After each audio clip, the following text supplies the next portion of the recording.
Hello dear friends, I am mister Abhijeet. Welcome to my channel chemistry learners. तो आज हम इस लेक्चर में देखेंगे वाटर केमिस्ट्री। तो वाटर केमिस्ट्री में सबसे पहले हम देखेंगे कि एक्चुअली वाटर क्या है और वाटर में कौन से कंपोनेंट्स होते हैं, या फिर कौन से डिजॉल्व्ड गैसेस, डिजॉल्व्ड सॉल्ट्स, या फिर कुछ सस्पेंडेड मटेरियल्स। ओके, तो इन सारी चीजों के बारे में हम आज इस लेक्चर में देखेंगे कि एक्चुअली वाटर केमिस्ट्री या फिर वाटर कौन से टाइप्स का होता है। ओके, तो इस टॉपिक में ये जो टॉपिक होने वाला है या फिर ये जो यूनिट होने वाला है, इसमें हम अलग अलग चीजें देखेंगे। सबसे पहले आज हम देखेंगे कि एक्चुअली पानी जो है, आपका पानी that is your water H2O, ये सिर्फ H2O नहीं रहता, इसमें सिर्फ हाइड्रोजन या फिर ऑक्सीजन नहीं रहता, इसमें आपके सारे बाकी के सॉल्ट्स रहते हैं जो आपके A to Z तक है। ठीक है, तो ये A to Z तक जो सॉल्ट्स है सारे, या फिर डिजॉल्व्ड गैसेस है, या फिर इसमें कुछ डिजॉल्व्ड इम्प्यूरिटीज है, तो वो इम्प्यूरिटीज की वजह से ये वाटर कैसे बिहेव करता है and this water becomes soft और हार्ड। तो देखो अभी मैंने दो वर्ड्स यहाँ पे यूज किए हैं, दैट वाटर में बी सॉफ्ट वाटर और दैट वाटर में बी हार्ड वाटर। ओके, तो इसके बारे में हम ये सब देखेंगे कि एक्चुअली पानी सॉफ्ट है मतलब क्या, या फिर उस पानी को हम हार्ड वाटर बोलते हैं तो वो हार्ड क्यों है। तो ये सारी चीजें हम इस लेक्चर में अब देखने वाले हैं। ठीक है, तो हम सबसे पहले आज ये जो एक वीडियो बना रहा हूं मैं, इसमें सिर्फ हम यही देखेंगे कि actually soft water hard water क्या होता है, हार्डनेस जो प्रॉपर्टी है वाटर की वो क्या है, और हार्डनेस के टाइप्स कौन से और उनमें सॉल्ट्स कौन से होते हैं। ठीक है, तो इन सारी चीजों को आज हम इस लेक्चर में देखने वाले हैं। तो इसको ध्यान से देखिए, इसको अच्छे से समझ लीजिए। आई होप कि ये आप लेक्चर अगर अच्छे से सुन लेते हो या फिर इसको आप अच्छे से नोट डाउन कर लेते हो सारी चीजें, तो ये टॉपिक आपका एकदम क्लियर हो जाएगा। ओके, तो चलो शुरू करते हैं। तो हार्ड वाटर या फिर सॉफ्ट वाटर क्या होता है। तो सॉफ्टनेस या फिर सॉफ्ट वाटर जो होता है, इसको हम, अगर मैं एक छोटी सी सिंपल डेफिनेशन बताऊं, या अगर आप किसी को भी जो नॉन टेक्निकल है, नॉन साइंस अगर स्टूडेंट है या फिर कोई भी पर्सन है, उसको अगर आप सॉफ्ट वाटर बताना चाहते हो, तो उसकी एक सिंपल डेफिनेशन है, the water which form good leather. Okay, the water which form good leather with soap और डिटर्जेंट। सोप या फिर डिटर्जेंट के साथ जो अच्छे से फोम फॉर्मेशन करता है, झाग बोलते हैं हम उसे, है ना, हिंदी में हम उसे झाग बोलते हैं एंड मराठी में फेस म्हणतो आपण त्याला, बरोबर है। ओके, तो ये जो वाटर है, जो आपका सॉफ्ट वाटर है, वो वाटर अगर पानी के साथ अगर हम सोप या फिर डिटर्जेंट को मिलाते हैं या फिर उसको यूज करते हैं, तो उससे क्या बनेगा, आपका झाग बनेगा, या फिर it is going to form good lather and that water is treated as and that water is called as soft water. उसे हम क्या कहेंगे, सॉफ्ट वाटर कहेंगे। ठीक है, दूसरा जो डेफिनेशन है दैट इज हार्ड वाटर। अब मैं आपको पहले नॉन टेक्निकल डेफिनेशंस बता रहा हूं, उसके बाद हम एक्चुअली केमिस्ट्री में जाएंगे, एक्चुअली ये क्या होता है और क्यों होता है। ठीक है, तो आपका जो दूसरा टाइप है वाटर का, that is called as hard water. तो हार्ड वाटर क्या है actually, hard the water which cannot form good lather, no lather formation. Okay, जो वाटर के साथ लैदर फॉर्मेशन नहीं करता, या फिर जो वाटर के साथ कर्ड लाइक कंपाउंड फॉर्म करता है। ओके, कर्ड लाइक प्रेसिपिटेट, और you can say it can form precipitate with the soap और डिटर्जेंट। अगर आपने कहीं पे देखा है, अगर आप किसी विलेज में अगर जाओगे, वहां पे अगर बोर है या फिर कुछ वेल है ना, जो जिसे हम कुआं बोलते हो, विहीर बोलते हैं, उसमें से अगर आप पानी लेते हो, तो वो पानी अगर कुछ टेस्ट में भी आपको थोड़ा सा अलग लगेगा, है ना, थोड़ा सा खारा लगेगा, है ना, सॉल्टी वाटर लगेगा। दैट वाटर, अगर उस वाटर को आप किसी भी सोप या फिर डिटर्जेंट के साथ अगर यूज करते हो, तो that water can not form good leather, उसके साथ लैदर नहीं बनता। तो अब ये लैदर नहीं बनता तो क्या बनता है, तो वो क्या करता है, कर्ड लाइक कंपाउंड बनाता है। ठीक है, तो ये जो कर्ड लाइक कंपाउंड यहाँ पे बन रहे हैं, वो जो है एक्चुअली वो प्रेसिपिटेट है। वो जो पानी है उसमें के जो सॉल्ट्स है, that salts are not going to react with the salts that are present in the soap. तो उसकी वजह से वो क्या करेगा, कर्ड लाइक कंपाउंड बना देगा। ओके, तो इसे हम बोलते हैं हार्ड वाटर। ओके, तो एक सिंपल चीज है, देखो किसी भी अगर आप विलेज में जाते हो, वहां पे अगर कुछ वेल का वगैरह, कुएं का वगैरह काम चल रहा है, या फिर कहीं पे बोर ले रहे हैं, तो बोर लेने के बाद वो क्या करते हैं, आपको एक चाय पिलाने को बुलाते हैं, है ना। तो चाय पिलाने को बुलाते हैं मतलब क्या करते हैं, जो उसको पानी लगा है वो पानी को चाय बनाने के लिए यूज करते हैं, और उसको चाय बनाने के लिए यूज करने के बाद उसमें अगर वो दूध डालते हैं तो वो दूध फट जाता है। अगर वो दूध फट जाता है, दैट इज द मीनिंग कि वो जो वाटर है वो क्या है, हार्ड वाटर है। अंडरस्टैंड। अगर वो दूध नहीं फटता और चाय अच्छे से बन जाती है, तो वो आपका क्या हो गया, सॉफ्ट वाटर हो गया। अंडरस्टैंड। तो ये एक सिंपल टेस्ट है जो वो लोग यूज करते हैं, या फिर वो इसी टेस्ट को यूज करके they can identify whether the water is soft और हार्ड।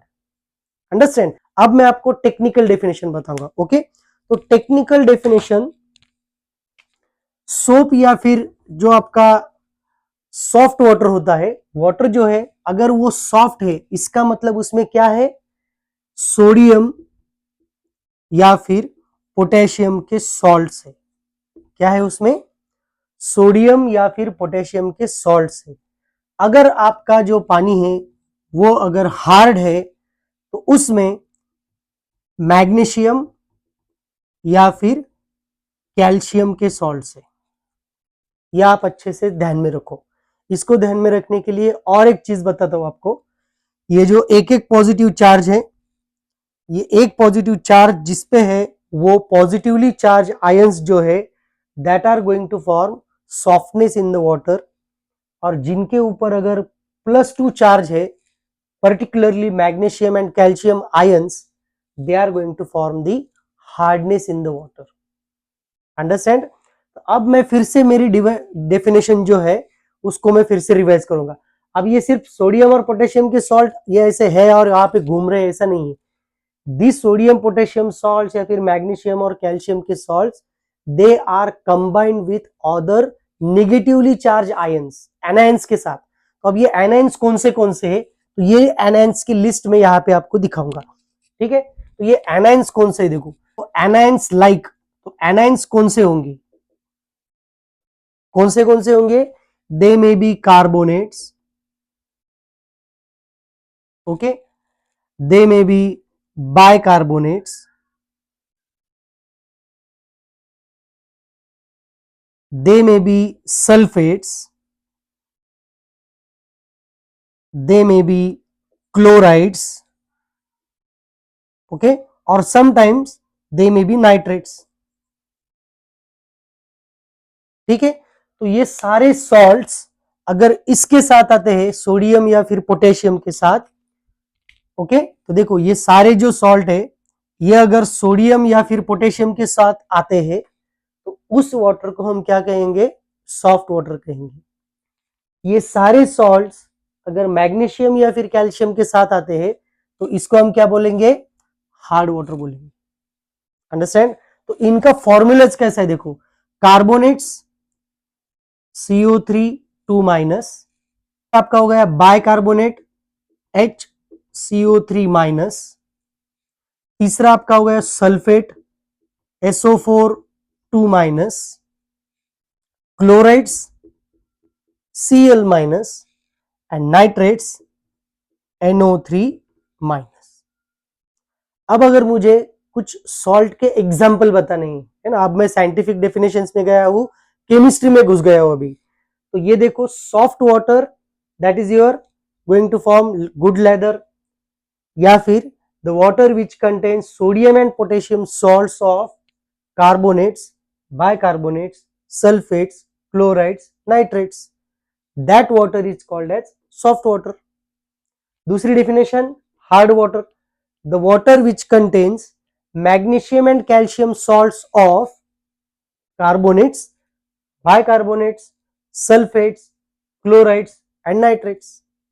अंडरस्टैंड, इतना समझ में आ गया, ये क्लियर हो गया आपको।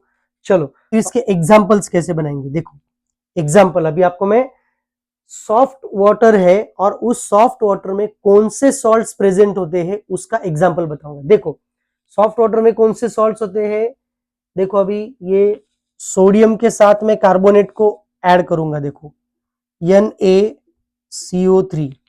अब प्रॉब्लम क्या है, देखो सोडियम के ऊपर एक चार्ज है पॉजिटिव, CO3 के ऊपर दो निगेटिव चार्ज है, तो इसलिए मुझे सोडियम कितने लगेंगे, दो लगेंगे। Understand. Same salt I can form with the potassium, potassium के साथ कैसे होगा, K2CO3। अंडरस्टैंड। दूसरा सॉल्ट कौन सा है, देखो सोडियम के साथ NaHCO3, तो ये इसका एग्जांपल होगा NaHCO3। इसके ऊपर एक निगेटिव चार्ज है, इसके ऊपर एक पॉजिटिव चार्ज है, तो इसलिए सोडियम भी मुझे एक ही लगा। पोटेशियम का भी वैसे ही KHCO3। सल्फेट का सॉल्ट कैसे बनेगा, सोडियम दो लगेंगे Na2SO4, पोटेशियम भी दो लगेंगे। Similarly sodium chloride, potassium chloride, you can form the salt with the nitrate also. So these are the examples of the salt which contains softness या फिर soft water containing salts. Understand? चलो ये समझ में आ गया, फटाफट इसका स्क्रीनशॉट ले लो या फिर ये लिख लो, वीडियो पॉज करके आप इसको लिख सकते हो। अगर आपको लगता है कि ये मुझे समझ में आ गया, you can skip this content and go to the next part. Okay, तो हम नेक्स्ट पार्ट देखेंगे, what is hard water and what is hardness in the water. Okay, चलो इसको स्क्रीनशॉट ले लो, हो गया। चलो अब हम क्या करेंगे, ये जो सॉफ्ट वाटर के सॉल्ट है इनको सब मैं निकाल देता हूं, इसको रफ कर देता हूं और मैं हार्ड वाटर का सिर्फ यहां पे लिखता हूं, ठीक है।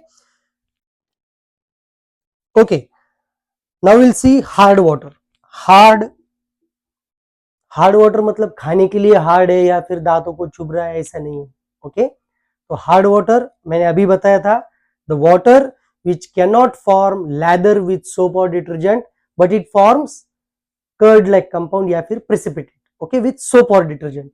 अगर मेरे पास हार्ड वाटर है तो मेरे पास सॉल्ट्स कौन से होंगे उस पानी में, कैल्शियम या फिर मैग्नीशियम के सॉल्ट्स होंगे।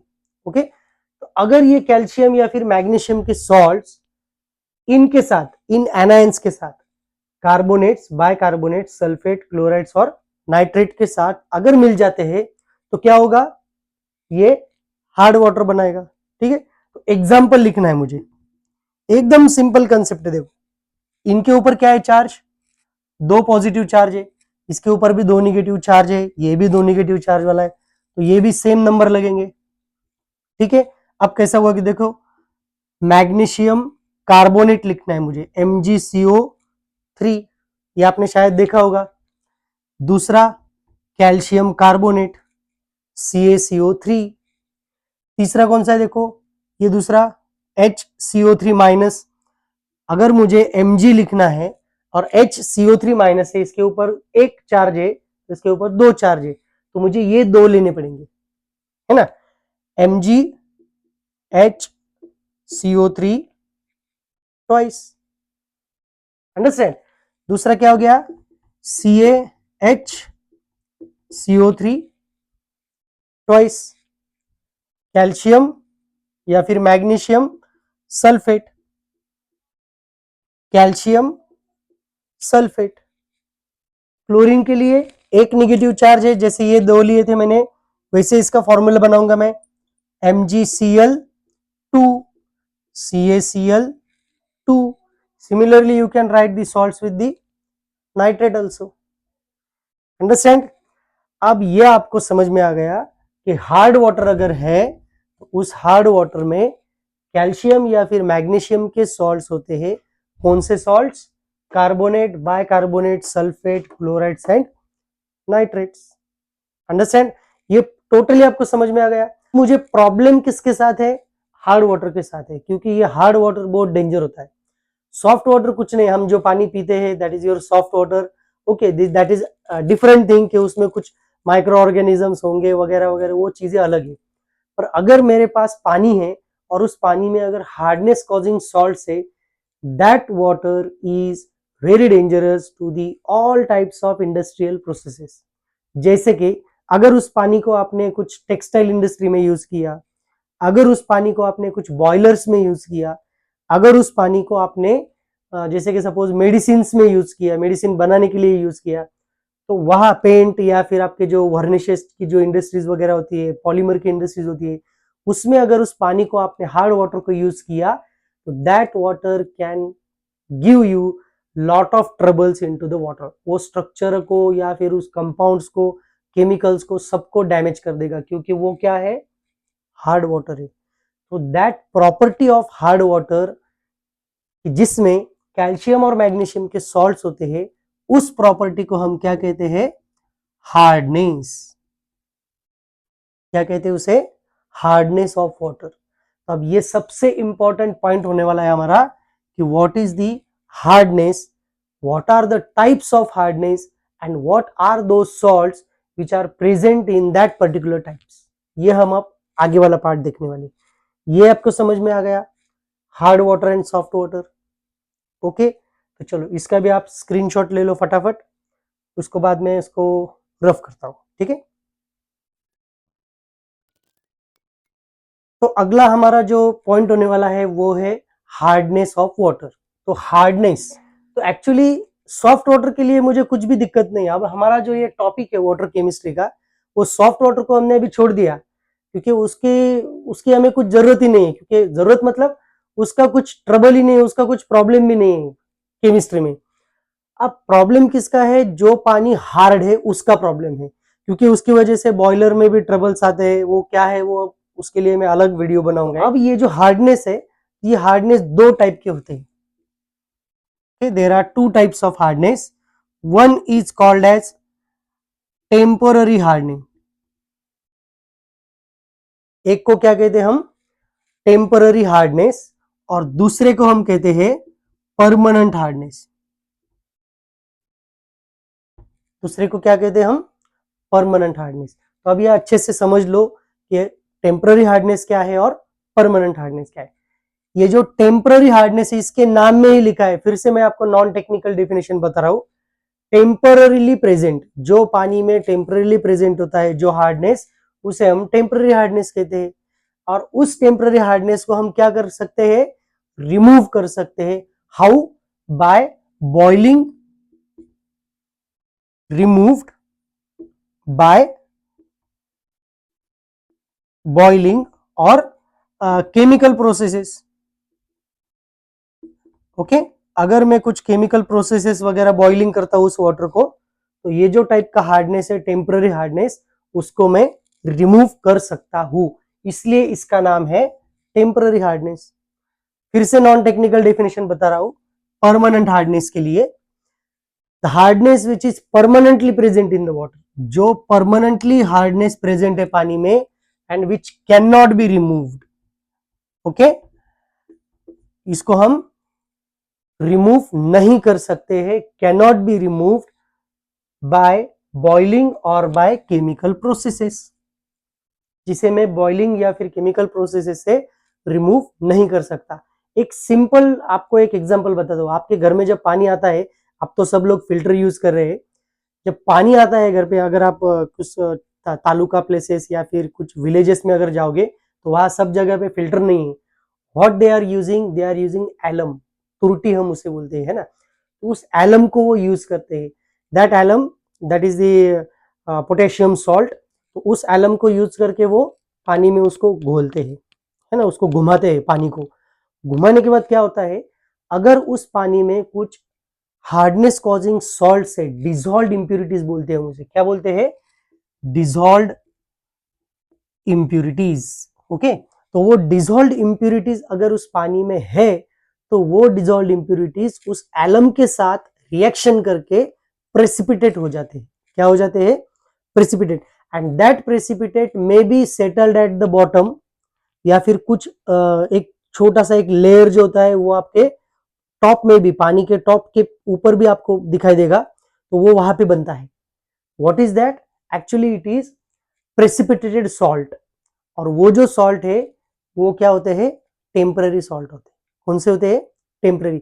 इसका मतलब वो टेम्पररी जो सॉल्ट्स है वो हमने क्या किए? Chemical treatment. वो क्या है? एलम हम उसमें यूज कर रहे हैं, उसका मतलब क्या? केमिकल प्रोसेस है। या फिर अगर आप बॉईल करते हो पानी, ये भी आपका एक एग्जांपल बहुत अच्छा है। देखो, जो पानी अगर आप अभी तो फिर से मैं ये बोल रहा हूँ कि अभी तो आपके पास सबके पास हीटर है ना, पानी गर्म करने के लिए आप हीटर यूज करते हैं। पहले लोग क्या करते थे, कुछ एक पर्टिकुलर एक वेसल होता था, है ना, जैसे कि कुछ आपका कुकिंग यूटेंसिल होता था, जैसे कि उसको हम कलसी कहते हैं या फिर मराठी में उसको पातीला बोलते हैं, है ना। तो वो होता था, उसमें अगर आप पानी सालों साल आपके माता जी पिताजी या फिर आप उसको सालों साल वही एक जो यूटेंसिल है वो यूज करते हैं।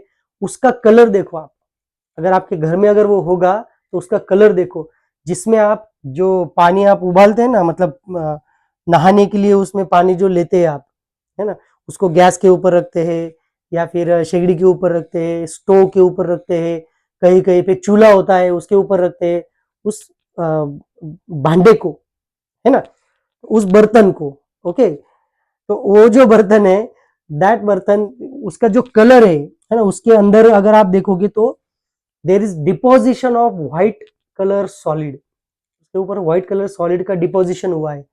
या फिर उस बर्तन का जो कलर है वो एक्चुअली कलर आपको पता ही नहीं कि क्या था, और वो अब क्या दिख रहा है ना। तो वो जो एक्चुअली डिपोजिशन है, that deposition is also of the temporary hardness causing salt. Okay, तो वो कहां से आ गया? वो कहां से आ गया? वहां पे अगर आप पानी को बॉईल करते हो तो पानी सिर्फ बॉईल होता है, H2O बॉईल होता है, H2O get converted into the vaporise state, पर उसमें रहता क्या है? नीचे सॉल्ट्स रहते हैं। वो सॉल्ट्स का सारा डिपोजिशन आपको यहाँ पे उस बर्तन पे दिखेगा। That is the again example. Okay, तो ठीक है, अब फिर से यहाँ पे आते हैं हम permanent hardness. Permanent hardness cannot be removed by boiling or by chemical process, but you can remove the temporary hardness। अब ये सारी नॉन टेक्निकल चीजें हो गई, अब हम जाएंगे टेक्निकल चीज की तरफ या फिर केमिस्ट्री की तरफ। एक्चुअली टेम्पररी हार्ड वाटर है या फिर परमानेंट हार्ड वाटर है, तो उसमें कौन से सॉल्ट्स प्रेजेंट होते हैं। ओके, तो चलो देखते हैं temporary hardness. Okay, so temporary hardness, temporary hardness के लिए मैं और एक वर्ड आपको बताऊंगा, it is called as again carbonate hardness. इसे क्या कहते हैं? कार्बोनेट हार्डनेस कहते हैं। दूसरा जो है परमानेंट हार्डनेस, इसको हम कहते हैं नॉन कार्बोनेट हार्डनेस। ओके, तो ये दोनों वर्ड्स आपको यहां पे दिख रहे हैं, ये दो वर्ड्स आपको यहां दिख रहे हैं। तो ये दो वर्ड्स में आपको दिखाई देगा कि कार्बोनेट वर्ड है और जो दूसरा है वो नॉन कार्बोनेट। कार्बोनेट, मैंने जो यहाँ पे सारे एनाइंस लिखे हैं, तो इसमें कहां कहां पे आपको कार्बोनेट दिखाई दे रहा है? देखो, इसमें कार्बोनेट, ये तो खुद कार्बोनेट ही वर्ड है। इस बायकार्बोनेट भी आप देख सकते हैं, इसमें कार्बोनेट वर्ड है यस। ओके, तो अब ये आपका जो टेम्पररी हार्डनेस है वो किसके वजह से होता है? सबसे पहले मैग्नीशियम या फिर कैल्शियम सॉल्ट्स की वजह से होता है। अंडरस्टैंड? अब अगर टेम्पररी हार्डनेस की डेफिनेशन अगर मुझे बतानी है तो मैं कैसे बताऊंगा? The hardness that is present in the water due to magnesium और कैल्शियम सॉल्ट्स ऑफ कार्बोनेट्स या फिर bicarbonates is called temporary hardness. खत्म। अंडरस्टैंड?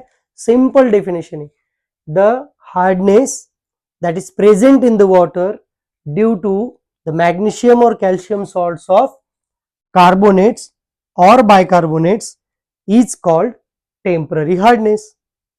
ओके, इसका एग्जाम्पल क्या लिखूंगा मैं? जो मैंने बहुत लंबी लिस्ट लिखी थी, एक 7-8 एग्जाम्पल लिखे थे मैंने, उसमें से सिर्फ टेम्पररी के लिए कौन से आएंगे? अभी साल्ट्स, कौन से सॉल्ट्स आएंगे? कार्बोनेट या फिर बाइकार्बोनेट आएंगे। किसके? मैग्नीशियम या फिर कैल्शियम के। एग्जाम्पल कैसे बनेगा? यहाँ पे देखो, एग्जाम्पल कैसे बनेगा? Magnesium carbonate, calcium carbonate. Understand? Carbonate के साथ और कौन सा नाम है, बाइकार्बोनेट, तो मैं यहाँ पे बाइकार्बोनेट भी लिखूंगा, MgHCO3 twice, CaHCO3 twice. These are the four salts that are responsible for temporary hardness in the water. अब मैं हार्डनेस की बात कर रहा हूं, इसलिए मैं ये जो आपके कैल्शियम या फिर सोडियम है, इनको मैं कभी भी यूज नहीं करूंगा। अब लेक्चर में इसको कभी भी हम यूज नहीं करेंगे, अंडरस्टैंड। कैल्शियम या फिर पोटेशियम के सॉल्ट्स को हम यूज नहीं करेंगे, ठीक है। तो ये हो गया आपका मैग्नीशियम और कैल्शियम के बाइकार्बोनेट और कार्बोनेट, ये आपका एग्जांपल हो गया। दूसरा देखो कौन सा है आपका, परमानेंट हार्डनेस, इसे हम क्या कहते हैं, नॉन कार्बोनेट हार्डनेस। तो नॉन कार्बोनेट हार्डनेस ऐसे कौन से सॉल्ट है जिसमें कार्बोनेट वर्ड नहीं है, हमारे पास ये तीन रह गए, ओके, सल्फेट्स, क्लोराइड्स या फिर nitrates. These are responsible for permanent hardness in the water. कैसे, एग्जाम्पल देखो, हार्डनेस किसकी वजह से है, मैग्नीशियम और कैल्शियम के सॉल्ट्स की वजह से। अब मैग्नीशियम और कैल्शियम के साथ हम इनको ज्वाइन करेंगे, मैग्नीशियम का सल्फेट, कैल्शियम का सल्फेट, क्लोराइड के साथ magnesium chloride, calcium chloride, nitrates भी आप वैसे ही लिख सकते हैं, magnesium nitrate, calcium nitrate, understand. So these are the two types of hardness that is present in the water, one that is called as temporary hardness and other is called as permanent hardness, understand. तो अब इस hardness के units होते हैं, पानी में hardness है तो कितना है, ये मैं ऐसे थोड़ी बता सकता हूँ कि 1 ग्राम हार्डनेस है, 1 किलोग्राम हार्डनेस है, ऐसे नहीं बता सकता। मैं इसको बताऊंगा कुछ यूनिट्स के बेसिस पे, ओके। तो अब हम लास्ट जो पार्ट है हमारा इस लेक्चर का, that is what are the units of hardness. यहां तक जो आपने देखा, ये आपको डेफिनेशंस है, ये आपको डेफिनेशंस आनी ही चाहिए, ये सब बेसिक है। ये अगर आपको समझ में आ गया, या फिर इसके बाद हम जो यूनिट्स लेने वाले हैं, सॉल्ट्स, ये हमने एग्जांपल देखे, या अगर आपको सारी चीजें समझ में आ गई तो आप जीत गए, अंडरस्टैंड। तो लास्ट वाला जो पार्ट है हम ये देखेंगे, what are the units of hardness. Now we'll see units of hardness. Units of hardness. ठीक है, hardness can be expressed in ppm, parts per million. इसे हम क्या कहते हैं, parts per million, ओके। दूसरा जो यूनिट है that is mg per liter, milligram per liter, that is the another unit. Third unit, degree Clarks. Third unit क्या है, डिग्री क्लार्क्स। और जो फोर्थ यूनिट है that is called as degree French. क्या है, डिग्री फ्रेंच। अब इनको हम कन्वर्जन देखेंगे कि एक्चुअली पीपीएम क्या है। PPM is 10⁻⁶, okay, to the power -6, इतने सॉल्ट्स प्रेजेंट होते हैं। इसका मतलब क्या, पीपीएम का मतलब क्या है, देखो, अगर मुझे 1 PPM, 1 PPM, what is PPM, अगर मुझे if I want to prepare 1 ppm sugar solution, अगर मेरे पास शुगर है 1 ppm शुगर सॉल्यूशन, ये क्या है एक्चुअली, ये देखेंगे हम। मैंने अगर क्या किया, 1 मिलीग्राम, कितना लिया, 1 मिलीग्राम शुगर लिया, कितना लिया, 1 मिलीग्राम शुगर लिया, और उस 1 मिलीग्राम शुगर को मैंने 1 लीटर पानी में डाल दिया, कितना, 1 लीटर वाटर। उसमें अगर मैं डालता हूं तो ये जो सॉल्यूशन बनेगा, whatever the solution is there, that is your 1 ppm sugar solution. ये आपका 1 ppm का शुगर सॉल्यूशन बन गया। आपका जो नॉर्मल वाटर रहता है, जो आप पानी पीते हैं, उसका जो हार्डनेस है, इट इज अराउंड, इसमें जो सॉल्ट्स होते हैं, hardness containing salts, that is around 350, 450, है ना, 300 या फिर 200, यहाँ से लेके 450 या फिर 500 तक मैक्सिमम। बहुत ज्यादा हो गया 500, बहुत ज्यादा हो गया, इतना हार्डनेस उसमें रहता है पानी में, ठीक है। तो ये आपका पीपीएम हो गया। अंडरस्टैंड, पीपीएम का मतलब समझ में आ गया आपको। अब मुझे कन्वर्जन बताने आपको। कन्वर्जन मतलब क्या, एक पीपीएम मतलब कितना एमजी पर लीटर, कितना डिग्री क्लार्क्स और कितना डिग्री फ्रेंच, है ना, ये बताना है मुझे। तो इसको मैं रफ कर देता हूं फटाफट। Yes, so will see what are the conversions. Conversion देखेंगे अब। कन्वर्जन, अगर मुझे लिखना है कि 1 पीपीएम, तो मैं इसको लिखूंगा इक्वल टू 1 mg पर लीटर, क्योंकि अभी मैंने बताया आपको 1 मिलीग्राम अगर शुगर लेते हो आप और 1 लीटर पानी में डालते हो तो आपका हो गया 1 पीपीएम। अंडरस्टैंड। उसके बाद इसको अगर मैं फिर से इक्वल करूंगा और मुझे लिखना है डिग्री क्लार्क्स के बारे में, तो डिग्री क्लार्क्स मतलब कितना आ गया, 0.07 डिग्री क्लार्क्स। अंडरस्टैंड। उसको भी अगर मैंने फिर से इक्वल टू किया तो वो क्या आ जाएगा, फ्रेंच में 0.1 डिग्री फ्रेंच। ये सबसे इंपॉर्टेंट कन्वर्जन है, सबसे इंपॉर्टेंट, इसको ध्यान में रखो, ओके। क्योंकि ये जो कन्वर्जन है, with the help of this conversion you are going to solve many numerical that are based on the hardness. Understand? So with this, stop here. For such important and informative videos, please subscribe to my channel, and if you have any doubt, please do me the comment so that I will reply you. Okay, thank you.